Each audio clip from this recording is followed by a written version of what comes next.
महाराष्ट्र श्री विनोद श्रीधर तावडे।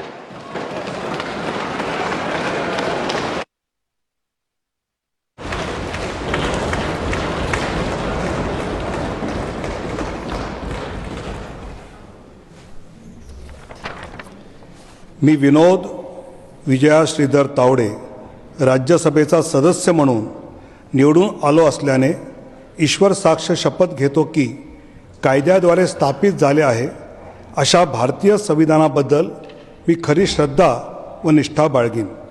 भारताची सार्वभौमता व एकात्मता उन्नत राखीन आणि आता जे कर्तव्य मी हाती घेणार आहे ते निष्ठापूर्वक पार पाडेन।